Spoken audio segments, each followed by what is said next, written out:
Bizge. Биздин байларга, ийгиликке жеткен адамдарга ушу жөнөкөйлүк жетишпейт экен да. Ушул нерсеге жөнөкөйлүккө суусап тургандыгыбызды ушул жерден аябай байкадым да. Азыр мына кишичи, аты ким эле? Жоңге. Аты. Бул Жоугохва. Ушул киши. Кытайдагы кыскасы бир дүйнөгө көп мамлекеттерге бут кийимдерди чыгарган чоң компаниянын ээси экени. Çoğun kampanyanın neyse gene. Jönököylüğün karagılı. Şımdarı jırtık buna. Jürgönün karagılı. Jönököy. Jönököy. Çındığında. 中国有1万岁。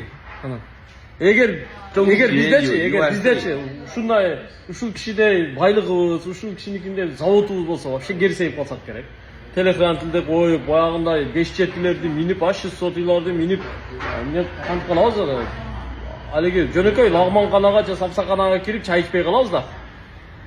Вообще күчтүү кофейняларга кирип отуруп калабыз.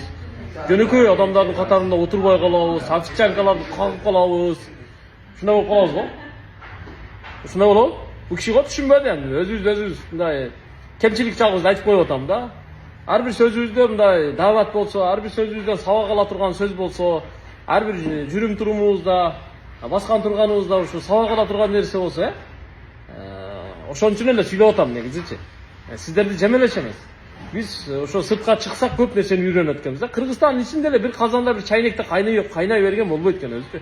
Канчалык сыртка чыксаң, көп жакты көрөт экенсиң, дүйнө таанымың кеңейет экен, мынандай жөнөкөй адамдарды көрөт экенсиң, мээнеткеч адамдарды көрөт экенсиң, меймандос адамдарды көрөт экенсиң, мындан чоң сабак алат экенсиң да. Бизге туугандар, бизге жөнөкөйлүк жетишпейт экен. Бизге жөнөкөйлүк жетишпейт экен. Анан бизчи канчалык мындай үңкүйүп бири-бирибизди көрө албай, кычыбыз деп көрө албастык кыла берген сайын чекебиз тиришип картайып кетет экенбиз да. Чындыгында тез картайып кетет экенбиз. Булар келсең жылмаят, мынантип чайны берет. Азыр өзү отуруп алып чайдан да болбосо мен киммин Кыргызстандан келип алыпчы. Туура кичинекей бир мамлекеттен келсек, Кытайдын алдындачы. Мен киммин мына? Мынантип чуркап жүрүп товарыны көрсөтүп ушундай жөнөкөйлүгү менен булар дүйнөгө чыгыптыр. Мээнеткечтиги менен дүйнөгө чыгыптыр. Рахмат. Азыр эми ушул кишинин бут кийим заводун көрөйлү деп атабыз. Мына. Ушундай сон мына бут кийимдерди чыгарган компаниянын ээси. 这是黄水的。 Мына биздики деп атат. Азыр мындай чай белекке берди магачы. Çayını bile koyuyor. Çay için rahmat. Kuday büyüse. Kırgızistan'a varsanız çaydın orduna ben Batkenlik olam da.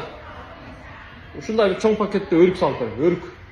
他说感谢送给这个礼物，他你去这样子他也给你送礼物。客气，希望你能喜欢，希望你能喜欢中国茶，他住喜欢的那个中国朋友。 Rahmat. Ушундай тууралуу туугандар, мына реально айткылам. Эркекче айтып атам, бизге жөнөкөйлүк жетишпейт экен. Мени жаман көзүм ачылды бул Кытайдын байларını көрүп алып, ийгиликке жеткен адамдарын көрүп алып, булардын жөнөкөйлүгүнү, меймандостугуну, анан баягы бизде жылмаюу дагы садака дейт го.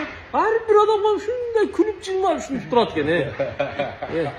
Ушунчалык ушул нерсеси жакты да, биз да мындай адатка айландырсак болот го ушул нерсени, дүңкүйө бербей, мынтип чекебизди тырыштыра бербейчи.